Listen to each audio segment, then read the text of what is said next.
Marc regarda le livre de physique dans ses mains et vit ses doigts trembler. Pendant 12 ans, il avait espéré que ce moment n'arriverait jamais. La vie tranquille de classe, les leçons simples, enseigner la science aux jeunes esprits, mais maintenant l'avion tombait et la vie de ses 45 élèves ne dépendait que des compétences qu'il avait essayé d'oublier. S'il touchait à nouveau le manche, Marc Lemaire disparaîtrait pour toujours, et seul le pilote miracle resterait. Bienvenue aux histoires humaines. Avant de commencer cette histoire puissante de sacrifice et de révélation en altitude, dites-moi dans les commentaires de quelle ville de France vous regardez cette vidéo aujourd'hui, et si vous croyez que nos héros cachant parfois leur vraie nature pour nous protéger de la vérité, abonnez-vous pour nous aider à honorer ceux qui gardent leur talent secret jusqu'au moment crucial. Marc Lemaire, 47 ans de temps, professeur de physique au lycée Henri IV, ajustait ses lunettes en préparant son cours sur l'aérodynamique. Cheveux grisonnants, pull en laine gris, l'image parfaite de l'enseignant dévoué. Rien ne trahissait ses 25 années aux commandes du Dassault Rafale, ses 180 missions de combat, ses 2600 heures de vol militaire. Le commandant Marc Lemaire avait été une légende de l'école de l'air, qualifié porte-avions, instructeur de vol, surnommé Eagle Eye pour sa précision. Mais tout avait changé lors de sa dernière mission en Afghanistan, en 2011, un bombardement de précision qui avait mal tourné. 3 enfants afghans étaient la mort. Marc avait démissionné 6 mois plus tard, hanté par ses vies innocentes. L'enseignement était devenu sa rédemption. Former des esprits plutôt que détruire des vies. Au lieu de créer des soldats, éduquer des citoyens. 12 ans qu'il gardait son secret, construisant patiemment une nouvelle identité loin des cockpits.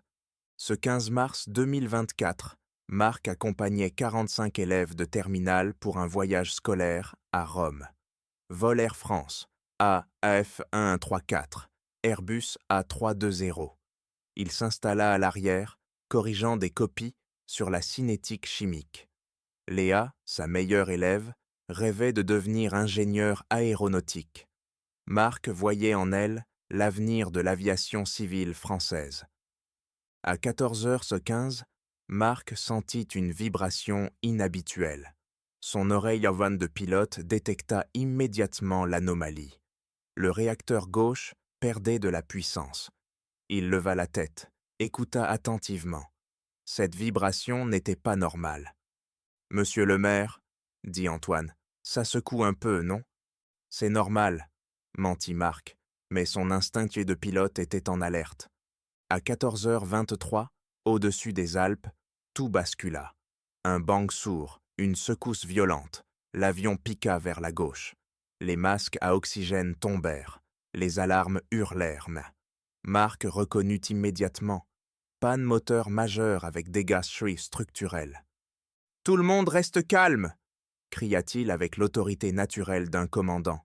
« Position de sécurité !» 25 ans d'entraînement militaire reprirent dans le dessus. Marc remonta l'allée, ses jambes se souvenant comment marcher dans un avion en détresse. Il croisa Marie, l'hôtesse principale, livide. « Panne moteur gauche, systèmes hydrauliques endommagés », expliqua-t-elle. Les pilotes luttent mat pour stabiliser. « Je peux voir le cockpit ?» demanda Marc. « Vous êtes professeur, la réglementation. » « J'ai une qualification de pilote. » Le cockpit était un chaos contrôlé. Commandant Dubois, 52 ans, 22 000 heures de vol, luttait avec les commandes. Son copilote gérait les checklists d'urgence. Écran rouge partout, alarmes incessantes. Je suis Marc Lemaire. J'ai une expérience aéronautique militaire. Vous êtes pilote ? Demanda Dubois, sans quitter ses instruments. Marc ferma les yeux. 12 ans qu'il gardait ce secret. 25 ans armé de l'air, Dassault, Rafale, qualification porte-avions. Silence total dans le cockpit. Lemaire, vous étiez sur Charles de Gaulle ? Eagle Eye question marque, entre autres. Bon sang, vous étiez une légende, à Salon. Mark analysa rapidement la situation. Altitude 7800 mètres en descente, moteur unique, systèmes hydrauliques défaillants. Il visualisa la carte mentalement. Chambéry, dit-il. Piste 082, 2020 pour mètre, 25 minutes nord-est. Avec un seul moteur et ses pannes. J'ai posé un Rafale sur porte-avions par Mer Force 6. Un A320 sur piste stabilisée, c'est gérable. Dubois prit la décision cruciale. Prenez les commandes. Marc s'installa aux commandes. Ses mains retrouvèrent instantanément les réflexes de 25 ans de vol. Il sentit l'avion, ses réactions, ses limites. L'A320 était déséquilibré, mais Marc avait piloté dans des conditions bien pires. Moteur droit à 78%, volets à 10 degrés, compensateur à -2, ordonna-t-il. Ses doigts dansaient sur les commandes avec une précision millimétrique. « Comment vous faites ça ?» demanda le copilote, fasciné. « Physique, » sourit Marc. « J'enseigne Newton. Les lois s'appliquent aussi aux avions. » Pendant 20 minutes, Marc guida l'A320 vers Chambéry, expliquant chaque manœuvre, partageant ses techniques de vol de combat. L'approche finale fut magistrale. Compensation parfaite du vent de travers, gestion millimétrique de la descente. L'atterrissage fut si doux qu'on aurait cru un vol normal. Applaudissements dans la cabine, soulagement dans le cockpit. « Vous venez de sauver 147 vies, » dit Dubois. 2 heures plus tard, dans l'aéroport de Chambéry, Léa s'approcha de Marc. « C'est vrai que vous avez piloté l'avion ?» Marc hocha la tête, abandonnant son secret après 12 ans.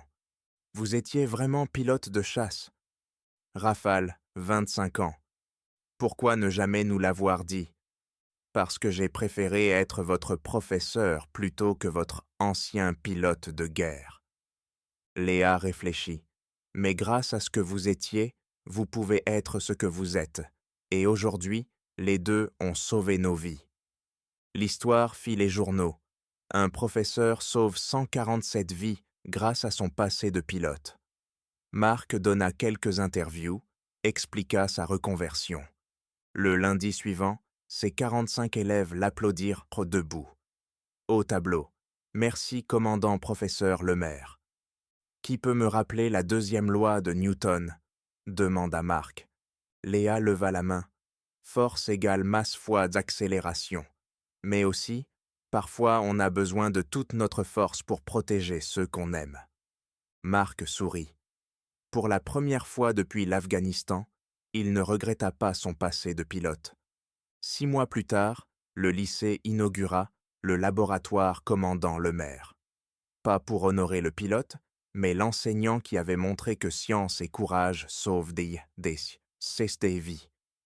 Marc continua d'enseigner, mais différemment. Il parlait maintenant d'aérodynamique, de physique du vol. Ses cours devinrent les plus populaires. « Pourquoi avoir quitté l'aviation pour l'enseignement ?» demandait parfois un élève. « Former un esprit est plus beau que détruire une cible. Mais parfois, il faut savoir faire les deux pour protéger ce qui compte. » Aujourd'hui, Marc enseigne toujours au lycée, Henri IV.